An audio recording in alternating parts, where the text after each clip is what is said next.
Cheaty mages. Gee, these mages are just cheaters. This is a small game, a filler by Cheaty, the same author of Love Letter, a game that I played last year and I enjoyed very much. As you can see, even the box is kind of the same, the art is very similar. The topic is, well, this fantasy arena where monsters fight and cheaty mages bet on them, and after they bet on them, they use spells to cheat, to create advantages for the monster or monsters that they have placed a bet on. In a sense, it reminds me, for the theme of the game Munera, where you also both bet and cheat, but that game is, frankly, a different level of complexity. It's much more complex, much more involved. This is at the core of quite light filler. Now, it is played with several sets of cards. Each player has a set of 5 betting cards with numbers from 1 to 5. Each player has a set which is just identical. You have a deck of fighter cards, from which 5 are drawn at the beginning of the first round to represent the monsters that are in the fight. Each monster has a level of power and a price. The level of power means how powerful the monster is, as everybody's beating up everybody else in the arena. Monsters with higher power have better chances of winning the fight, but also because of that, they do not generate much money for the players that placed a bet on them. If the Minotaur wins and you placed a bet on him, this is the amount of money that you may get. I'll explain this later. Here the Goblin is much weaker, but also pays off much better. As I said, the amount of money is based on that number, but may not be exactly that number, because when you're placing your bet, you can bet on 1, 2, or 3 monsters. You choose the card or cards representing the monsters that you decide to bet on, and then you put them face down in front of you to commit to that monster or those monsters that the players do not know what your selection or selections are. If you bet on a single monster and that turns out to be the winner, suppose I place the 1, that means I played the Minotaur, I placed a bet on the Minotaur, 1, 2, 3, 4, 5. Well, if I placed a single bet and my monster wins, I get double the price printed for that monster. If I decided to gamble on 2 monsters and one of them is the winner, then I get that price. If I decided to gamble on 3 monsters and one of my monsters wins the fight, then I get half of the price indicated on the winning monster. Then players receive spell cards. These are very important. Each round, each fight in the arena also has a judge. Judges come out of a deck of judges card. Each judge card represents the personality, the power, and the decisions made by the judge that will supervise the match, the fight in the arena. For example, this time we drew a card and we got this one here. Judges usually have a mana limit, that is the level of mana surge they will tolerate. As the players use spells to boost up or weaken the monsters, the mana around the fighters in the arena increases, and some of these judges are willing to overlook some of that and say, yeah, whatever, let's see what happens next. But over a certain level of mana surrounding a monster, they may get annoyed and may decide to step in and act as judges. For example, Lottie will tolerate up to 10 points of mana on a fighter, and in case that limit is excessed, he will use a Dispel ability. That is, he will eliminate all of the mana on on the fighter that has exceeded 10. So all of the cards that have been played on that monster will be discarded. Other judges may have different abilities and different effects. Some have very special ways of behaving. There is another common effect, which is eject. In that case, if a monster has a level of mana which surpasses the level allowed by that judge, the fighter is simply eliminated, cannot win that fight. Spell cards, extremely important. These are the cards that are handed to the players, and the players will play those cards on the monsters. Some cards have a numerical effect, and that is simply the modification that the card applies to the monster that you play that card for. Cards also often have a level of mana, which is counted against the maximum that the judge will overlook.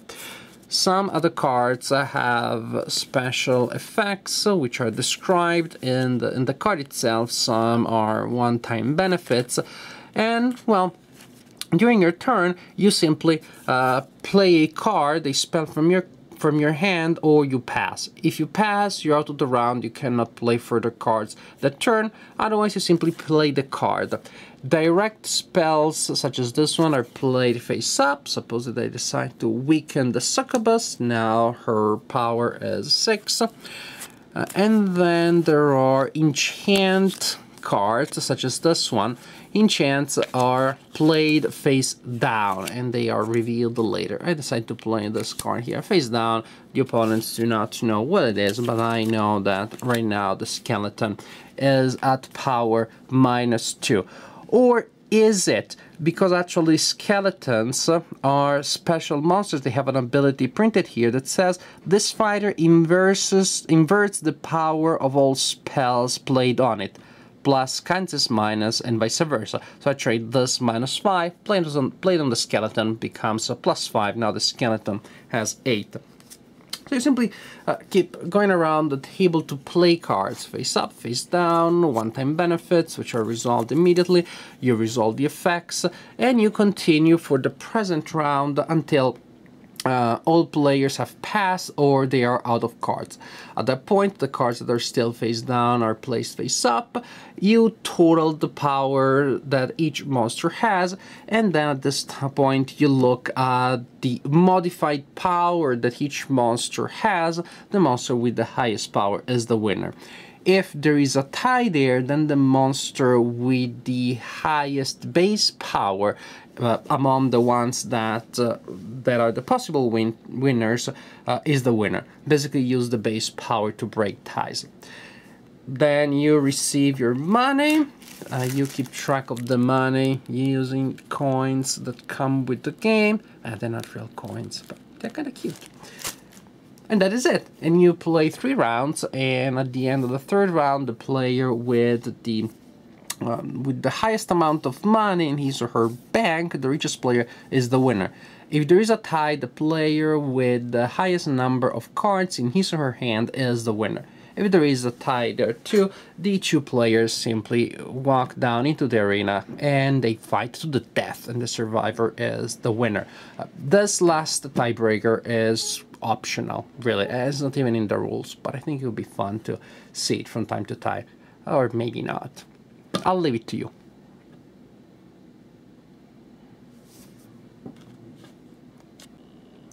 Final conclusions. How is it, this game?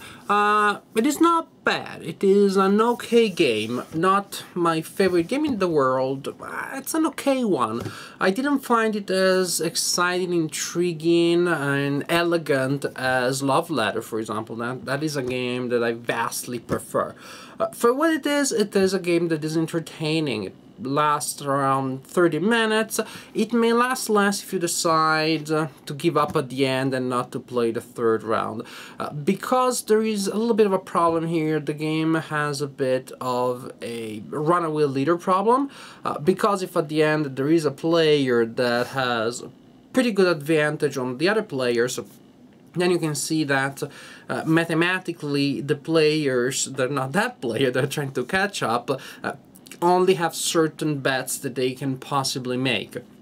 There are only certain center monsters that would pay off big, that would allow somebody to catch up, and that means that the runaway leader knows where the opponents are going to play. He can mess up a lot of things there. He can get the winning the monsters that should win, can get them ejected, things like that. So it's hard to catch up if you're behind the last round. That is probably the only big problem that I found. That's not a huge problem. The game is still fun, especially in the earlier rounds. As for the rest, it's not a matter of problems, really. It is just that the game, to me, is not super exciting. It's not super interesting. The theme is cute. It's just so weird and weirdly implemented. It's hard to get excited. When it comes to fantasy, I have to say this is pretty original. Well, there's Colossal Arena, I guess, that had a similar theme, but it's original, and yet again it's a little bit of a weird theme. For example, you do not pay for your own bets. It's great, like you don't have to spend money. That's awesome. But I wonder if, for example, there could be other ways of integrating that into the design. That if you reinvest some of the money that you had at the beginning, maybe you can get better amounts of money if you win. I just wonder if that, for example, could make the experience more fluid and give better possibilities to come back to players that are behind. Well, thinking about it, probably in that case the winner still has more of that money, but maybe that money can be lost. I just wonder if the money could be made to be part of the design to fix some of the negatives, or just to make the experience a little more thematic and fun. The theme, again, is a little strange and unexciting to me. Not somehow it didn't click with the theme. As I said, it is an entertaining game. I probably lingered on the negatives a little too much in these conclusions. It is just, in a way, they somewhat outweigh the positives to me. The positives are good. Game is entertaining, fun, is easy. There are a lot of little rules here and there, but definitely nothing that a normal player cannot learn. It sets up quickly, travels fast. 3 to 6 players, not a good game for a couple, but for a small group as a filler, it definitely works. My only problem here, I would say probably the one that somehow encompasses all the other ones, is that there are other games that are better games and that have the same positives. Small fillers, light fillers that travel light, set up easily, you can teach more easily. I will allow to a small group to kill half an hour or so. They're just better games that have all the qualities of this game and none or less of the negatives. It's not a bad game, it just seems to me not very competitive in the market of light games these days. If I were to give it a grade between 1 and 10, I would say Cheaty Mages is a yeah. That's my grade. Hope you enjoyed this review. Here was Mark Arnaldo reporting about Cheaty Mages by AEG.